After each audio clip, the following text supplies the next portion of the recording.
Shalom Uvracha.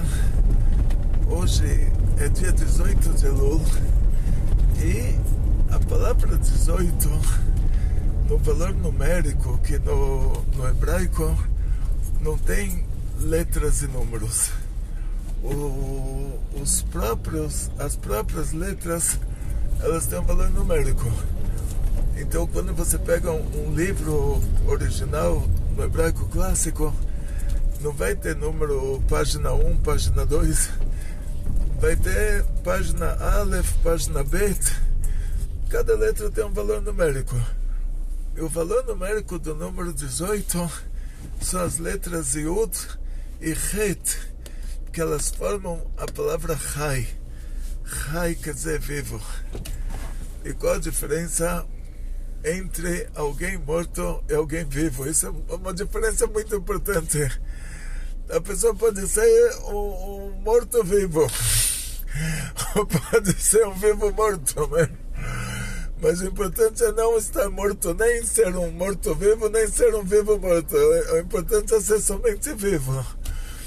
E esse dia do Hayelu, ele traz na nossa história uma mudança muito interessante, uma mudança de ideologia dentro do nosso povo.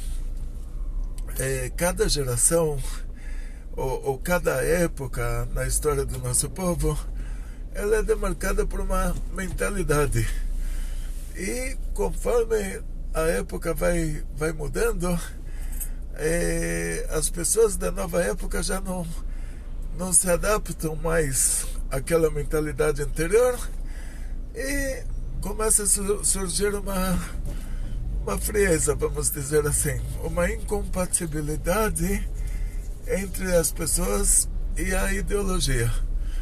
Então tínhamos a época da Mishnah. Na época da Mishnah tudo era em resumo. 2000 anos atrás tudo era em resumo, tudo se falava pouco, se entendia muito. As pessoas eram mais inteligentes. Depois chegamos em uma época que as pessoas já não estavam naquele nível. Então o judaísmo começou a esfriar. Na época da Mishnah, a Mishnah era escrita no hebraico clássico, era escrita em resumo. Tinham grandes sábios que explicavam tudo. Depois chegamos na época da Gemara. Já as pessoas não eram compatíveis para a Mishnah. Então a Gemara, ela já mudou o idioma, ela já começa a ensinar a Mishnah em aramaico, que era a língua falada, e ela explica detalhadamente, de uma maneira bem assim, colocando a asa na xícara para a pessoa ter onde segurar. E depois chegamos na época dos Maranan, Savoraim, Geoinim, Erishoinim, Achroinim. Fomos passando de época em época, e cada época chegou uma hora que tinha que trocar a abordagem do judaísmo, senão as pessoas já não eram mais compatíveis, senão ficava aquela fresa. Você rezar porque tem que rezar, então você vê da página 1 do Siddur até a página... Mas sem amor por Hashem, sem amor, sem sentimento. Isso é uma coisa muito grave. Então, quando a gente chega numa época dessas, é sinal de que o nosso povo está desmaiado. Ou você faz alguma coisa para tirar o nosso povo do desmaio, ou Deus me livre. E isso que aconteceu na época do Baal Shem Tov.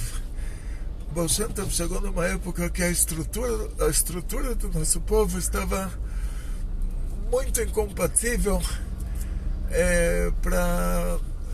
no sentido humano. Ou seja, o judaísmo era um judaísmo eliticista, estava nas mãos de uma elite.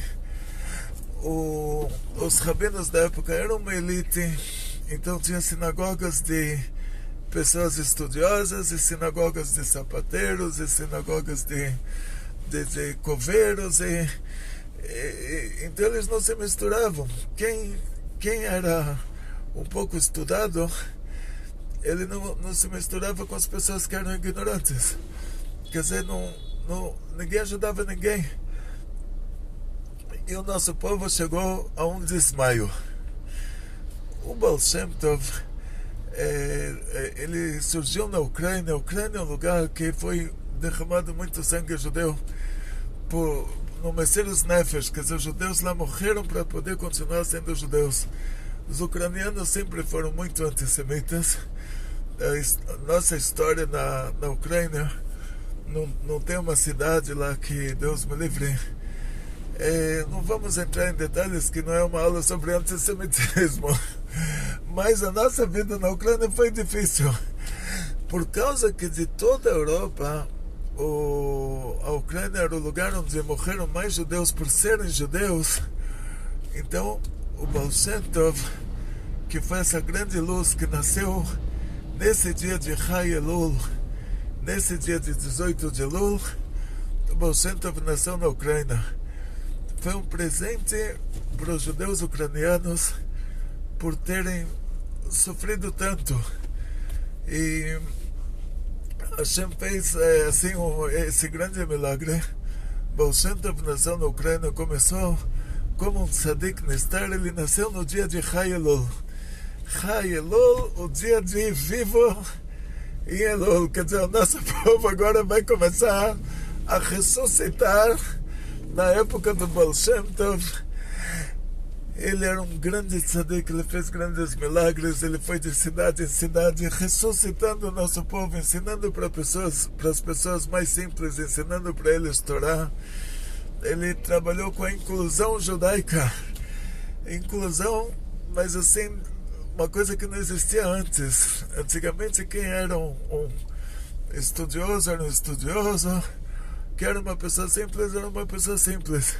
O Baal Shem Tov, ele revelou a grandeza das pessoas mais simples, que muitas vezes ultrapassa a grandeza daquelas pessoas que estudaram mais. Isso é uma coisa óbvia, assim, entre nós, como as pessoas são julgadas lá em cima no Tribunal Divino. A pessoa que estudou mais, ele tem uma responsabilidade maior, porque ele estuda mais, então ele tem uma responsabilidade.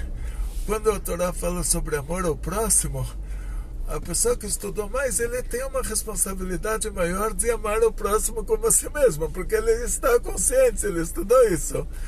A pessoa mais simples, não estudou, ignorante, se ele não vai ter amor ao próximo como esse que estudou mais, não vai ser o fim do mundo, porque ele ainda tem como justificar que ele não aprendeu nada. Então, o que aconteceu naquela época, que as pessoas mais estudiosas, não só que eles não estavam sendo um exemplo de amor ao próximo e de outras coisas importantes no judaísmo, mas também Deus me livre, assim, eles criaram uma estrutura assim intransponível. Quer dizer, quem estava lá embaixo era mantido lá embaixo. Tipo, a pessoa entrava na sinagoga, é como se a gente imaginasse uma situação assim: você entra numa loja, você recebe a sua prateleira, você recebe o seu preço na testa, você fica lá, você sabe, olha, esse aqui está acima de você, esse aqui está abaixo de você, e nada vai mudar. Você vai morrer um dia, depois dos 120 com saúde de 20, nada vai mudar. O Baal Shem Tov pegou nosso povo numa fase dessas.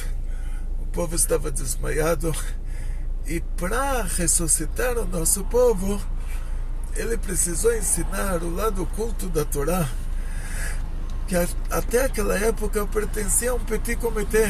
Tinham poucas pessoas que estudavam esse lado oculto da Torá, também porque é uma matéria que não estava bem explicada, uma matéria que tem que receber o que a gente chama de Kabbalah. A palavra Kabbalah quer dizer recebimento, ou seja, o aluno tem que receber do professor. não é uma matéria que dá para ser autodidata.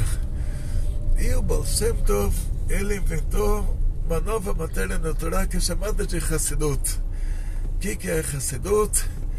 É você pegar simplesmente essas partes da Torá, que elas são as partes mais difíceis, e você rebaixar ela ao nível das pessoas mais simples. Ou seja, ele deu um exemplo que olha, aqui tem entre o Bom Retiro e Joanápolis tem os pedágios, né?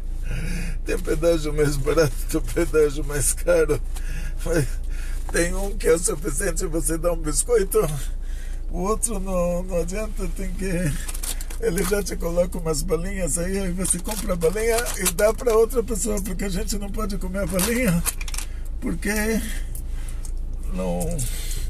não sei onde fizeram essa balinha, quer dizer, não sei o que tem na balinha.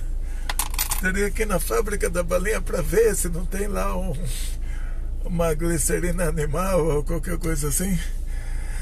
Então, dou os R$2 para ele me dá a balinha, depois chego na portaria de qualquer lugar aí, já dou a balinha pro porteiro.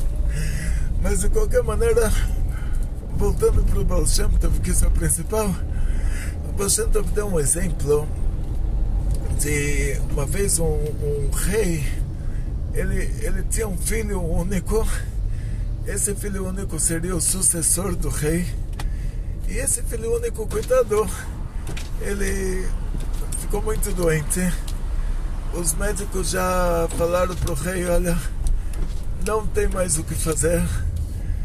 O rei, ele chamou os maiores médicos do mundo, e o maior de todos os médicos, ele falou: olha, só tem um jeito de salvar a vida do rei.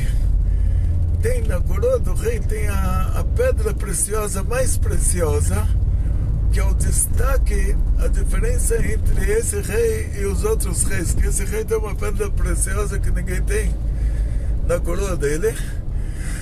E aquele médico falou: você dando essa pedra para o seu filho comer, isso vai curar a doença dele, é o único jeito.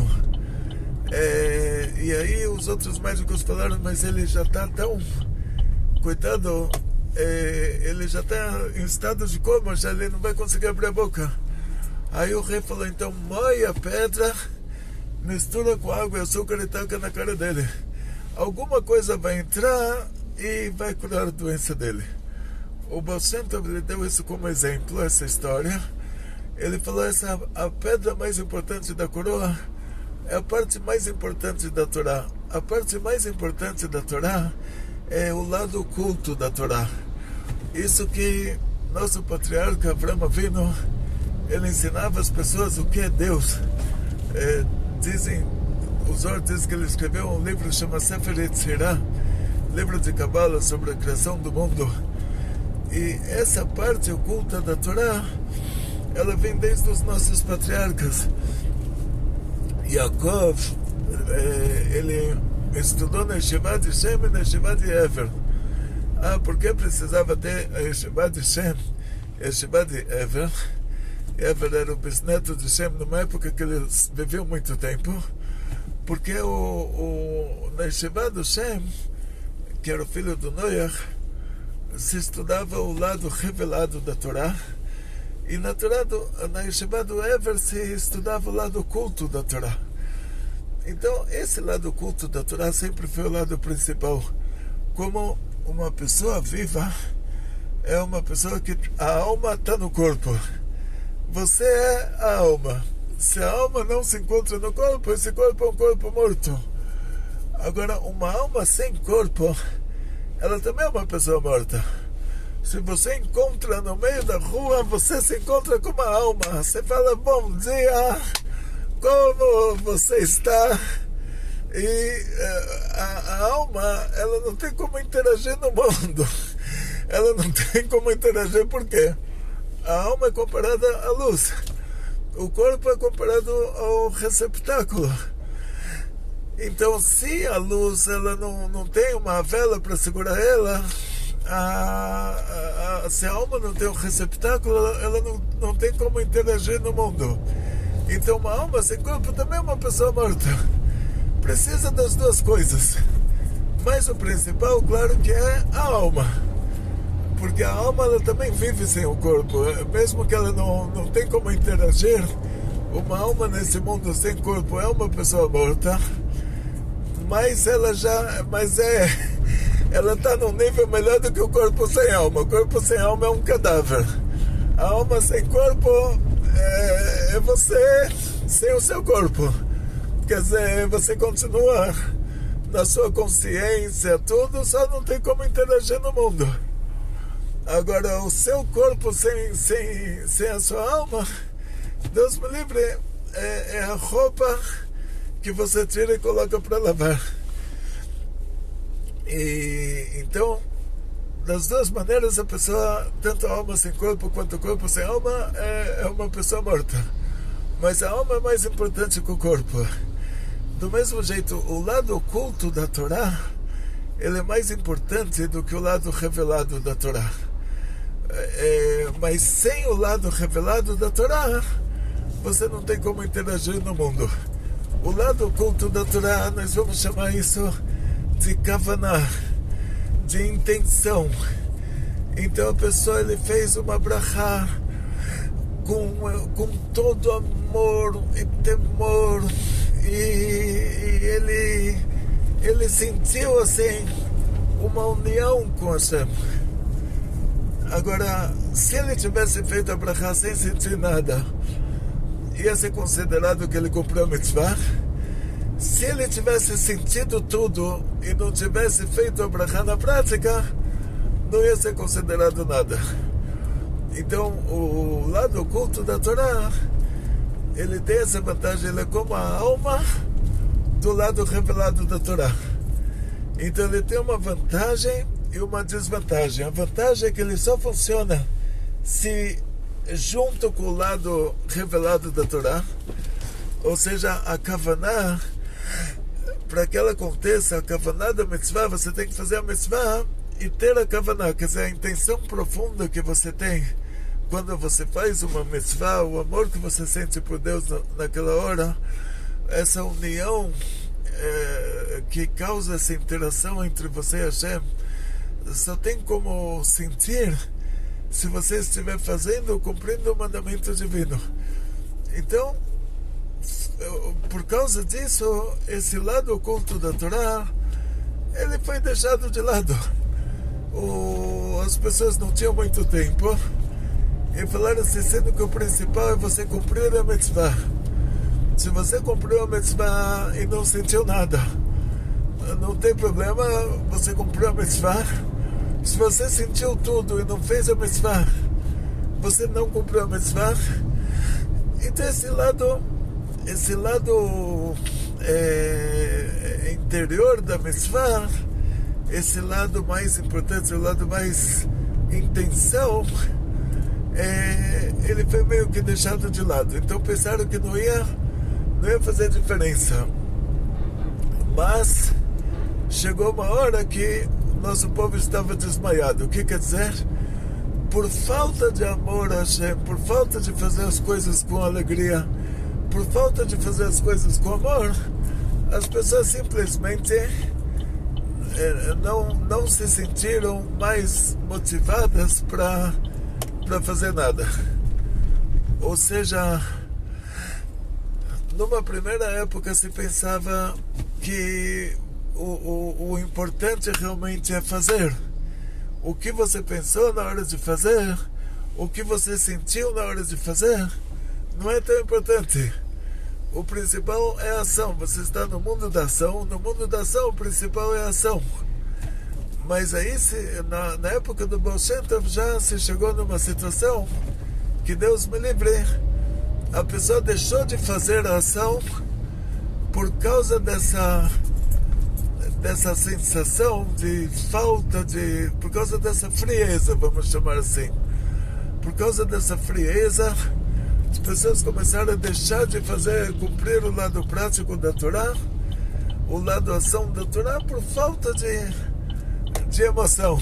Vamos dizer assim, agora as pessoas deixaram de fazer a ação por falta de emoção. Quer dizer, essa frieza causou que as pessoas não se interessassem mais em cumprir os mitzvot. Então isso quer dizer que o nosso povo desmaiou. Quer dizer, agora não vai sobrar nada, nem o lado oculto da Torá, nem o lado intenção, nem o lado amor, nem o lado temor, e nem o lado prático também.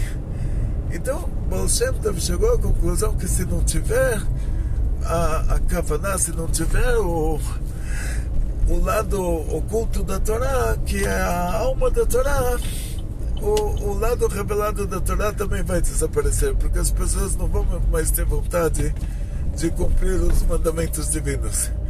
Então, nesse esquema, como ele contou o exemplo do rei que mandou pegar a pedra principal da coroa e misturar ela com água e açúcar e moer ela e jogar na cara do príncipe, o Shem falou: a Kabbalah é a pedra da coroa, é a joia principal, a joia mais preciosa.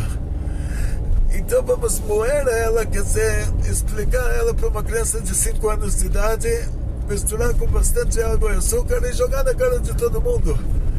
Muito disso vai cair no chão e você vai falar: uau, olha, a parte principal da Torá está sendo desprezada.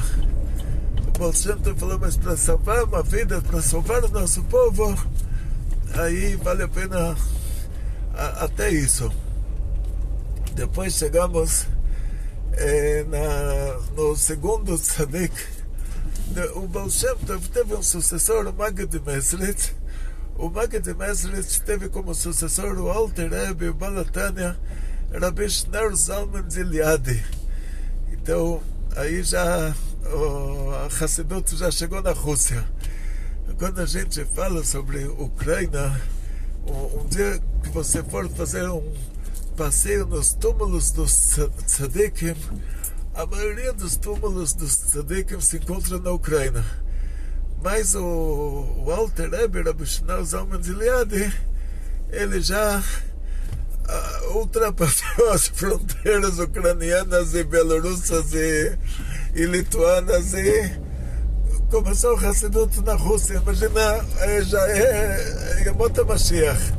Num país desses como a Rússia, se estudar o lado oculto da Torá, de qualquer maneira, o Alter Rebbe era o Rebbe de Ilioshna. Primeiro ele morava na cidade de Ilioshna, não encontrei no mapa, talvez vocês encontrem, que eu também não, com 64 anos eu não sei procurar muito bem. Se alguém encontrar, depois me compartilha. Tem o nosso WhatsApp aqui no canal. E depois da cidade de Ilioshna, ele foi para a cidade de Liadi, que já era uma cidade maior. O filho dele, o Mittler Rebbe, Rab Dovber, foi para a cidade de Lubavitch. O Alter Rebbe, qual foi o hidush dele? O Maggid Mesrit, o sucessor do Baal Shem Tov, continuou na linha do Baal Shem Tov, que era dar um ênfase ao sentimento. Ou seja, você estando alegre, você vai ficar com vontade de cumprir os mandamentos divinos. E você estando alegre, você vai estar motivado. E o que vai te trazer alegria é você ter amor por Hashem. E o que vai te trazer ao amor por Hashem?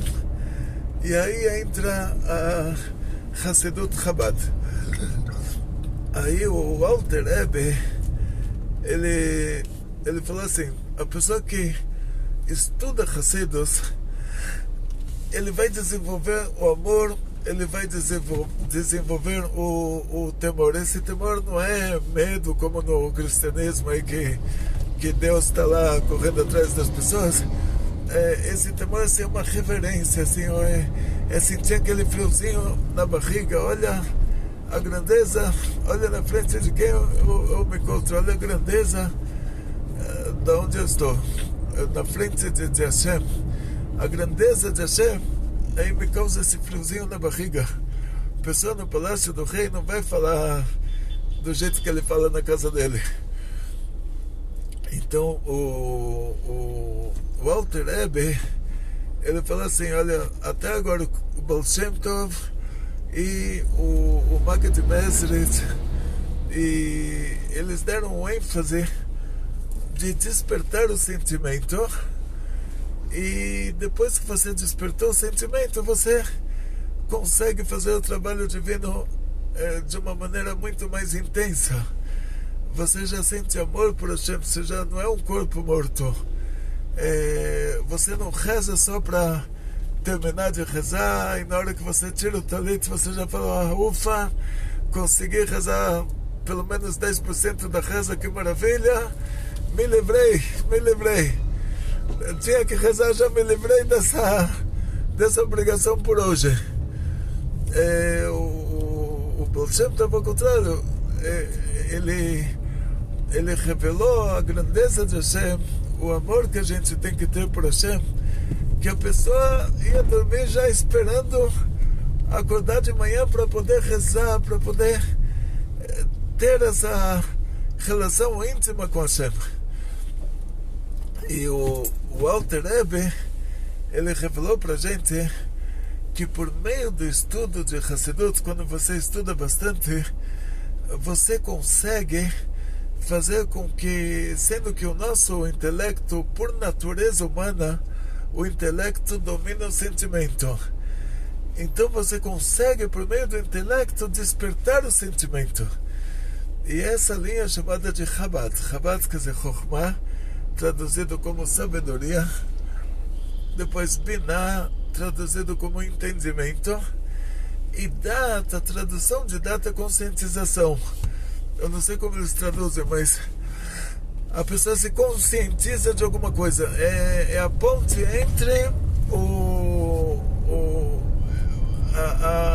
intelecto e o sentimento.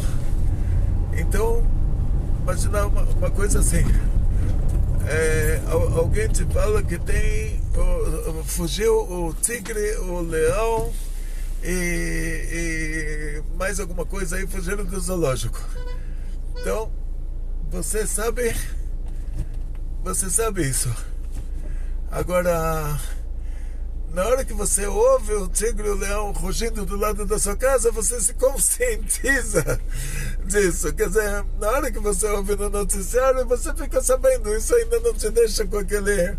Você ainda não está com medo, você está sabendo que tem uma coisa assim. Na hora que você ouve o leão rugindo, você já se conscientizou de que esse leão está aqui. Então a Dat é isso. É a ponte entre o pensamento e o sentimento. Eu não sei como traduzem, mas a tradução para português certa seria conscientização. Você se conscientiza da coisa. E o Alter Rebbe, o Hidush dele, a inovação dele foi de que a gente não tem que dar um ênfase no sentimento, quer dizer, sair dançando no meio da rua até você ficar muito alegre e depois aproveitar essa alegria para o trabalho divino. Mas você estudando Hassidut, você estudando lá no culto da Torá, o intelecto, ele domina o sentimento. Você consegue despertar o amor por Hashem, o temor por Hashem. E sem amor, você rezar sem amor, vamos dizer assim, uma coisa fria. Todo assunto, reza é uma relação íntima entre você e Deus. Você rezar sem sentir amor por Hashem é uma coisa morta. É como o trânsito de São Paulo, que Deus me lembre. Adão jogou a culpa na Eva jogou a culpa na cobra, jogou a culpa no trânsito, mas o trânsito de São Paulo é uma coisa morta. As pessoas, se você está na frente de uma pessoa, um ser humano na frente de outro ser humano, você precisa passar, ele te deixa passar na frente dele. Na hora que ele está escondido no meio de todo esse ferro frio que é o carro, aí ele já não te deixa passar. Então, toda essa clipá, toda essa frieza não é você. A frieza é o ferro que está em volta de você, o ferro frio que está em volta de você. O Baal Shem Tov, ele deu um ênfase: primeiro derrete esse ferro que está em volta de você, se torne você próprio, sinta amor, e aí começa a rezar. O Alter Rebbe, ele falou: não é todo mundo que consegue fazer isso, mas todo mundo consegue fazer o quê? Estudar Hassidut, e o intelecto por natureza ele desperta o sentimento no ser humano, né? No animal não, no animal o sentimento domina o intelecto. Se você comprou um leãozinho no pet shop e você pensou que era um gatinho, e o dono do pet shop também pensou que era um gatinho, e depois o leãozinho cresceu, leva ele rápido para o zoológico, porque ele não, por mais que ele te ame, o sentimento, no caso dele,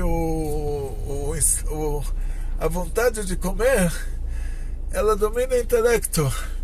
Então na hora que ele está com fome, ele te come, porque ele sabe que ele vai ficar sem comida, ele raciocina também, ele sabe que você dá comida para ele todo dia.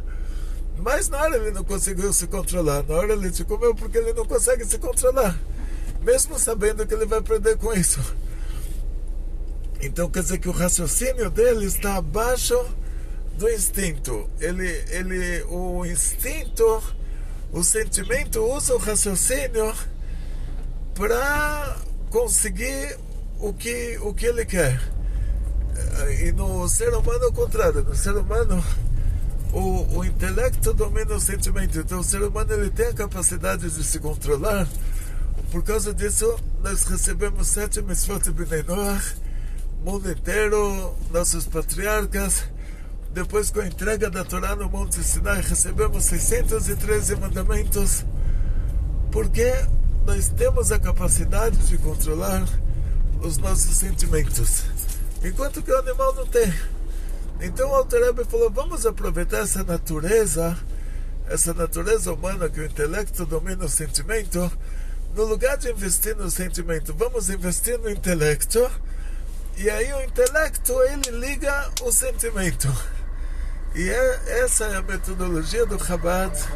O Alter Rebbe também nasceu no dia de Chai Elul.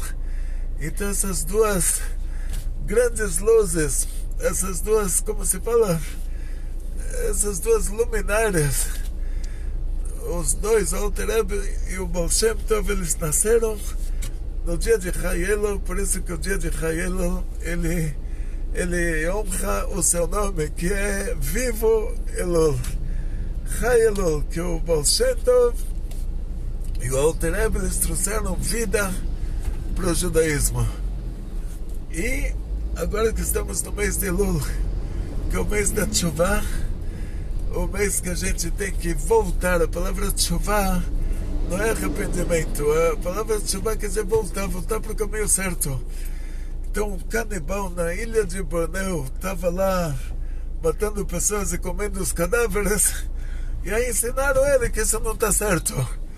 Aí ele tem que voltar para o caminho certo. Por que voltar para o caminho certo se você nunca soube qual é o caminho certo? O que quer dizer voltar? Porque a nossa alma, antes dela descer para esse mundo, lá em cima fazem você jurar que você vai ser um tzadik e não vai ser um rachá. Então você simplesmente volta para o caminho certo. Quer dizer, você lá em cima, você estava no caminho certo. Você desceu aqui embaixo, talvez a descida para esse mundo te atrapalhou um pouco. E agora você volta para o caminho certo. Então essa Teshuvah, que é o trabalho do mês de Elul, ela tem que ser cheia de amor por Hashem. Quer dizer, você quer voltar para Hashem porque você ama Hashem, de verdade. Você sente todo esse amor, você sente todo esse friozinho na barriga, e isso é Teshuvah. Você tem que voltar para o caminho certo dessa maneira. Por isso que é tão importante esse dia de Chai Elul, que ele traz a vida para o mês de Elul. Ou seja, você fazer o retorno para Hashem cheio de amor, como uma criança que corre para a mãe assim. A criança tinha se perdido na selva, na floresta, e ela, de repente, ela se encontra com a mãe. Na hora que ela corre para a mãe assim, de braços abertos, cheia de amor para dar. Então, assim a gente tem que voltar para Hashem. Cheio de amor. Todo o nosso arrependimento tem que ser feito cheio de amor, cheio de vida. A gente se arrepende de ter feito coisa errada, mas assim, cheio de amor. Porque eu falo, estou me arrependendo porque eu amo Hashem. Se eu não amasse, eu iria me arrepender por obrigação. Agora o contrário, deve ficar... Estou voltando para o bom caminho porque eu amo Hashem. Assim você tem que pensar. Esse é o assunto de Elul, esse é o assunto de Chai Elul. Ktivá vechatimá tová, que vocês sejam inscritos e selados no livro da vida para um ano bom e doce, com muito sucesso, muita saúde, muito dinheiro, felicidades judaicas de toda a família, grandes milagres em grande estilo. Becolto, só para mostrar para vocês levemente, assim, um pouquinho, o que é o trânsito de São Paulo, onde estamos gravando as nossas aulas, né? Para vocês não se preocuparem, que eu não estou em alta velocidade. Estão vendo? Trânsito em São Paulo assim, tudo parado, então não se preocupa, não estou correndo, ensinando vocês, está tudo parado constantemente. יצלחה, בריאות, פרנסה בשפע, נחת יודע מתי מכל משפחה וכל טוב. Muita alegria.